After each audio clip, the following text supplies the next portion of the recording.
పూర్తి వివరాలకు చదవండి రేపటి అక్షర శిల్పం దినపత్రికలో.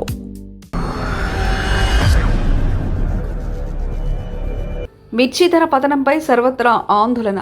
మిర్చి ధర పతనంపై కేంద్రంతో రైతులను ఆదుకుంటామన్న ఆంధ్రప్రదేశ్ ముఖ్యమంత్రి. అంతర్జాతీయంగా డిమాండ్ తగ్గడంతోనే మిర్చి ధర పతనమైందన్న చంద్రబాబు. పోలవరం పురోగతి, కేంద్ర సాయంపై జలశక్తి మంత్రితో చర్చించారు. మిర్చి రైతులు ఆందోళన చెందాల్సిన అవసరం లేదని, ధరలు తగ్గడంపై కేంద్ర ప్రభుత్వంతో మాట్లాడానని ఆంధ్రప్రదేశ్ ముఖ్యమంత్రి నారా చంద్రబాబు నాయుడు అన్నారు. గతంలో ఎన్నడూ లేని విధంగా ఈసారి భారీగా పడిపోయాయన్నారు. గతంలో అంతర్జాతీయ మార్కెట్ బాగుండడంతో రైతులకు మంచి ధర వచ్చిందన్నారు.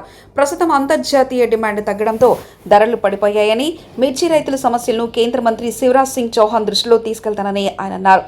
కేంద్ర మంత్రి పర్యటనలో ఉన్నందున వీడియో కాన్ఫరెన్స్ ద్వారా రైతుల సమస్యలను వివరించినట్లు తెలిపారు. శుక్రవారం అధికారులతో కేంద్ర మంత్రి సమీక్ష నిర్వహిస్తారని ముఖ్యమంత్రి చంద్రబాబు నాయుడు తెలిపారు.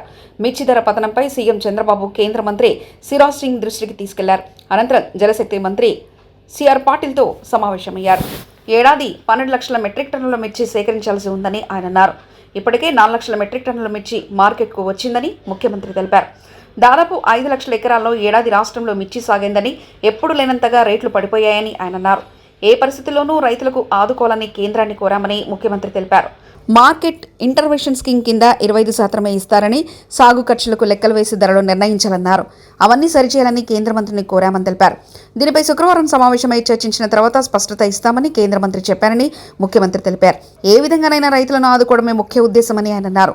శనివారం వ్యాపారులు, మార్కెట్ కమిటీ ప్రతినిధులతో మాట్లాడి ధరల పతనానికి కారణాలు తెలుసుకుంటామని ఆయన చెప్పారు. ఇప్పటికే కేంద్రానికి 3 సార్లు లేఖలు రాశామని, రాష్ట్ర ప్రభుత్వం నుంచి కూడా అధికారులు వచ్చి కేంద్ర అధికారులతో మాట్లాడారని అన్నారు. మిర్చి రైతులను ఆదుకోవాలని కోరడానికి ఢిల్లీ వచ్చామని, రైతులు నష్టపోకుండా ఏం చేయాలో అది చేస్తామన్నారు. పంటలకు సంబంధించి ధరలు ఒక్కోసారి తగ్గుతాయని, ఒక్కోసారి పెరుగుతాయని ముఖ్యమంత్రి తెలిపారు. రైతులకు గతంలో ఏం చేయలేని వారు ఇప్పుడు వచ్చి మాట్లాడుతున్నారని విమర్శించారు. 2019కి ముందు ధరలు తగ్గితే దేశంలో ఎక్కడని విధంగా 138 కోట్లు విడుదల చేసి మిర్చి రైతులను ఆదుకున్నామని ఆయన తెలిపారు. మళ్లీ డబ్బులు ఇవ్వబోయేది ఎన్డీఏని అన్నారు. బాధ్యత లేకుండా మిర్చి యార్డ్లోకి వెళ్లారని అన్నారు. ఎన్నికలకు కూడా అన్ని రాజకీయ పార్టీలకు వర్తిస్తుందంటూ ఆయన గుర్తు చేశారు.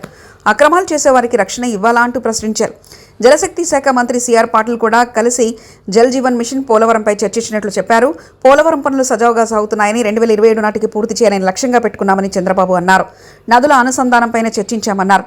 సముద్రంలోకి వృధాగా వెళ్లే నీరు ఉపయోగించుకుంటే రాష్ట్రంలో కరువు లేకుండా ఉంటుందని అన్నారు. పోలవరం నుంచి బనకచెర్ల నీళ్లు తీసుకెళ్లేందుకు కేంద్ర సహకారం కోరామని, దీనిపై అధ్యయనం చేయడానికి కేంద్ర ప్రతినిధులు కూడా రాష్ట్రానికి వస్తారని తెలిపారు. జల జీవన్ మిషన్ పథకంలో భాగంగా ఇంటింటికి కుళాయి నీటిని అందించాలనేది తమ లక్ష్యమని ఆయన అన్నారు. కానీ గత ప్రభుత్వం ఈ పథకాన్ని 1% కూడా ఉపయోగించుకోలేదని విమర్శించారు. రాష్ట్రానికి 27,000 కోట్లను కేంద్రం మంజూరు చేసిందని అన్నారు. పైప్ లైన్ల ద్వారా కాకుండా బోరుబావుల ద్వారా ఇస్తామని చెప్పారు. కేంద్రం ఇచ్చిన 50,000 కోట్ల నిధులను ఉత్తరప్రదేశ్ ఖర్చు చేసిందని, గుజరాత్లో ఇంటింటికి కుళాయి ద్వారా నీళ్లు నిరంతరం ఇస్తున్నారని వెల్లడించారు. కేంద్రం ఈ పథకానికి మళ్లీ నిబంధనలు మార్చి 2028కి పనులు పూర్తి చేయాలని సమయం పెంచిందన్నారు. దీని ప్రకారం గతంలో కేటాయించిన 27,000 కోట్లు మాత్రమే వస్తాయని, రాష్ట్రంలో అన్ని ప్రాంతాల్లో కుళాయి ద్వారా నీరివ్వాలంటే అదనంగా 54,000 కోట్లు అవసరమని ఆయన అన్నారు. దీనిపై కూడా కేంద్రంతో మళ్లీ సంప్రదిస్తామని అన్నారు. ప్రస్తుతం 27,000 కోట్లకు డీపీఆర్ సిద్ధం చేసి కేంద్రాన్ని నిధులు కోరుతామని తెలిపారు. గత ప్రభుత్వం అవలంబించిన తప్పుడు విధానాల వల్ల ప్రజలు ఏ విధంగా నష్టపోతారో ఈ జల్ జీవన్ మిషన్ ఒక ఉదాహరణ అని చంద్రబాబు అన్నారు. 93 కేంద్ర ప్రాయోజిత పథకాలను 5 ఏళ్ల పాటు నిర్వీర్యం చేశారని గత ప్రభుత్వంపై ఆరోపణలు గుప్పించారు. వాటిలో కొన్ని పథకాలకు మేము వచ్చాక మ్యాచింగ్ గ్రాంట్ కేటాయించి నిధులు ఖర్చు చేసి యూసీలు ఇచ్చామని అన్నారు. కేంద్రం ఇచ్చే పథకాలు ఉపయోగించుకుంటే రాష్ట్రానికి ఎంతో మంచి జరుగుతుందని, కానీ గత ప్రభుత్వ చేతకాని పాలన వల్ల సమస్యలు వచ్చాయన్నారు.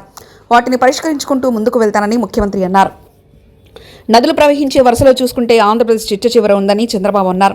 ఉమ్మడి రాష్ట్రంలో నేను 9 ఏళ్లు ముఖ్యమంత్రిగా ఉన్నప్పుడు అనేక ప్రాజెక్టులు పూర్తి చేసి తెలంగాణకు నీళ్లందించామని అన్నారు. ఇప్పుడు సముద్రంలోకి వెళ్లే నీరు ఉపయోగించుకోవాలని చూస్తున్నామని, వృధాగా సముద్రంలోకి పోయే నీటిని ఏపీ ఉపయోగించుకునే అవకాశం ఉందని, వాటినే వాడుకుంటామని ఆయన తెలిపారు. ఏపీలో ఎన్డీఏ చిత్తశుద్ధితో ప్రజల కోసం పనిచేస్తుందంటూ ఆయన తెలిపారు. మరిన్ని కథనాల కోసం సబ్స్క్రైబ్ చేసుకోండి మీ అక్షర శిల్పం. పూర్తి వివరాలకు చదవండి రేపటి అక్షర శిల్పం దినపత్రికలో.